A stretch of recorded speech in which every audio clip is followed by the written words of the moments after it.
Emmanuel. Mais d'abord, Philippe Val, c'est à vous. Bonjour Philippe. Bonjour Dimitri, bonjour à tous. Vous vouliez rendre hommage ce matin au grand avocat pénaliste Georges Kejman, décédé la semaine dernière. Oui, comme les morceaux de banquise se détachent et fondent dans l'océan, avec Georges Kejman, c'est un bloc précieux de notre XXe siècle qui a disparu. Depuis quelques mois, nous savions que la mort rôdait autour de lui. Pourtant, nous qui le connaissions et l'aimions, nous avons été pris de court. Il était tellement vivant qu'on n'imaginait pas qu'il puisse mourir. Alors c'était un avocat historique, à l'éloquence redoutable. Bien sûr, et parce qu'il était, avec Richard Malka, un de mes deux avocats dans le procès des caricatures, je peux témoigner qu'il valait mieux l'avoir avec soi que contre soi. Mais qu'est-ce qui faisait sa force, Philippe? Sa très singulière humanité. Son éloquence n'était pas une habileté travaillée.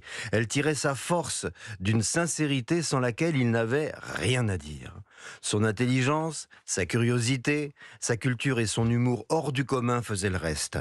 Par la grâce de sa légèreté et de sa malice perpétuelle, il glissait avec élégance sur le lac mystérieux de sa mélancolie. Enfant d'émigrés juifs polonais, il a vécu une enfance misérable et traquée. Son père est mort à Auschwitz. Raflé avec sa mère, il a eu la vie sauve grâce à un juge qui a fait semblant de croire aux mensonges de sa mère qui, parlant à peine le français, prétendit, au mépris de toute vraisemblance, être une Polonaise catholique. Élevé par une mère qui luttait chaque jour pour la nourriture, il a fait de brillantes études à l'école de la République. Il citait de mémoire le nom de tous les professeurs qui l'avaient encouragé. Il était un pur produit du mérite républicain. Et jamais on ne l'a entendu se plaindre de quoi que ce soit, hormis de ses soucis de santé, et encore, le plus souvent, pour en faire un bon mot, il était ce qu'on appelait au XXe siècle un homme supérieur. Mais qu'est-ce qu'un homme supérieur?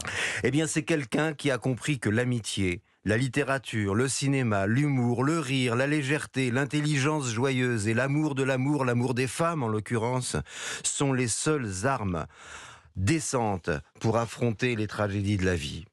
Au cimetière du Montparnasse, Thierry Marambert, Pierre Nora, Richard Malka, Isabelle Huppert, Inès de la Fressange et les 3 enfants de Georges ont pris la parole devant son cercueil. Et peut-être est-ce là un des miracles de l'immortalité. Mais à travers chacun d'eux, quelque chose de Georges Kejman s'est exprimé.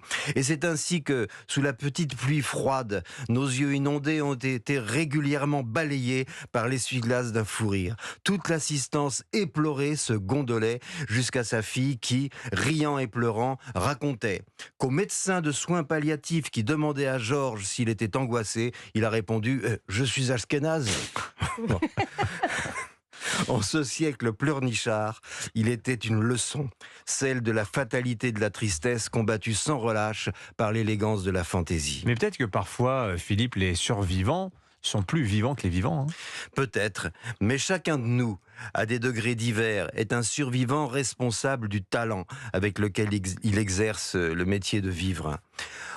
Au procès des caricatures, aux moments les plus électriques, Georges ne manquait jamais de décocher une de ses flèches hilarantes et même la partie adverse peinait à dissimuler son fou rire.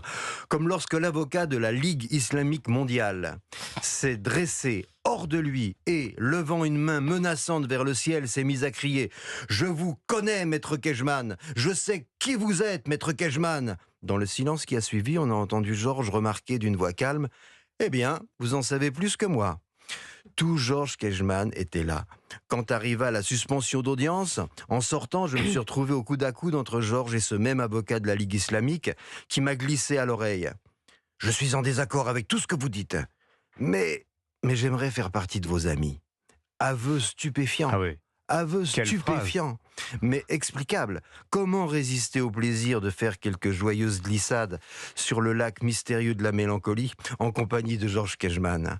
Malgré notre insistance, Georges n'a jamais voulu écrire ses mémoires. Sans doute voulait-il ne laisser que sa joie de vivre en héritage. Très bel hommage, merci Philippe Val. C'était très touchant. D'ailleurs, on peut découvrir la vie romanesque de Georges Kejman dans un livre qui a été écrit avec Vanessa Schneider, dans lequel il se raconte. L'homme qui voulait être aimé, c'est paru chez Grasset. Merci beaucoup Philippe.